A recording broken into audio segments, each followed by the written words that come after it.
Ah, alright. Magandang umaga ho sa inyo lahat. Ay live lang at ng baka walang magawa sa umaga. Ay di, ako'y mangangamusta. Okay. Ako, kumusta ho? Lalo ako ba, mayroon ka pa. Aba, ay, ang dami ko agad na viewers.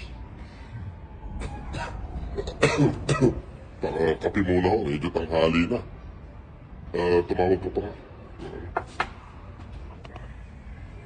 O, Jingjing Toledo Marcos Reyes, boss, sabi niya. Jose Nazareno, Manarin, is watching. Pablo Enrico Medrano, idol, sabi niya. O, Jocelyn Marcos Aceres.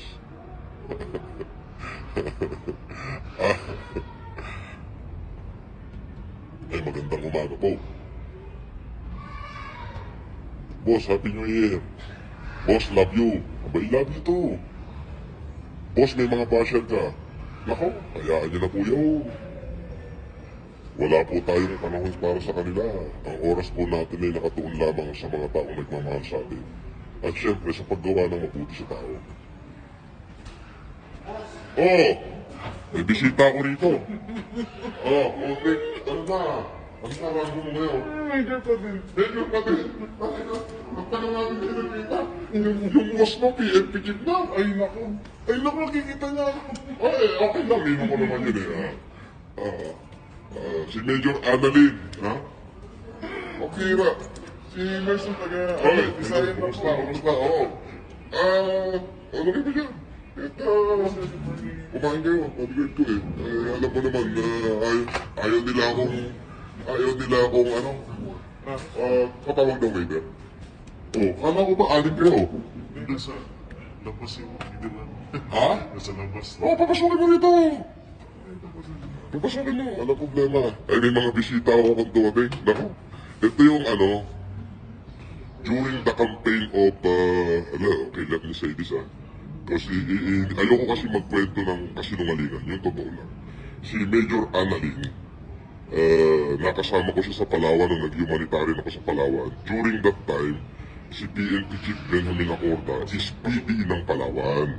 Siya yung kasama sumusundo sa akin sa airport kasi nag-humanitarian kami noon. Diba mo, nagbibigay kami ng optical mission sa buong Palawan mula Puerto Princesa hanggang Rizal.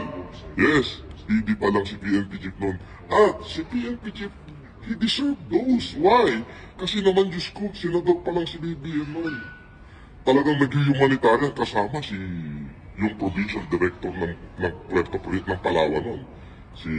Ngayon ay police director general ng kapulisan, si Ninong, si Benjamin Acorda Jr.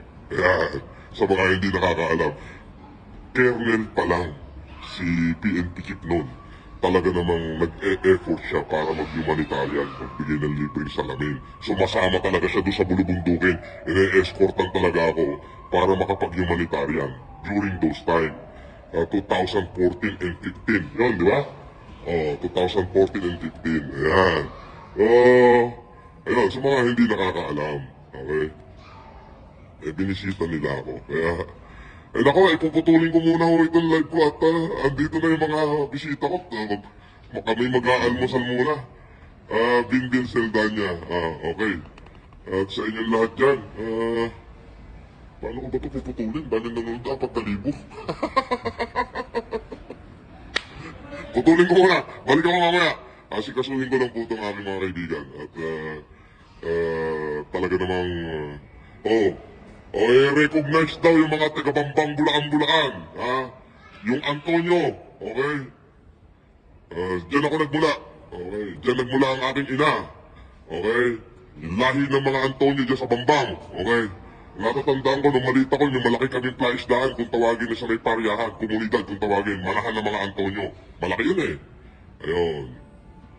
Ako po ay apo at paboritong apo ni Jose Antonio, na anak ni Don Andres Antonio, na anak ni Don Isabelo Antonio. Ayan. Nanay ko pa lang yan. Shoutout sa inyo. At mamaya na. Marami akong bisita nga pala. Opo. Eh, mahirap hindi pagbigyan to. Puro pulis to. Baka barilin ako. Oh, ito si Major Annalyn. Major pa rin hanggang ngayon. Pambihira talaga. 15, 16, 14, 15, 16, 17, 18, 19, 20, 21, 22, 23. Nakita ka ba nun? Hindi, pero nag-major ka na nun eh. The same year, pumunta ka rito, nag-major ka. Ano ka ba? Hindi, the same year yun. 9 years na tayo hindi nagkikita, major ka pa rin. Ninong, ano ba to? Bakit? Kasama ko nung isang gabi na. Ninong, ano ba to? Kaibigan ko to. Bakit? Bakit mo siya pinabayaan? Ninong, love you. Sige na. Ang daming viewers, puta. 5,000 ko, paano ko papatay ito? Bye-bye!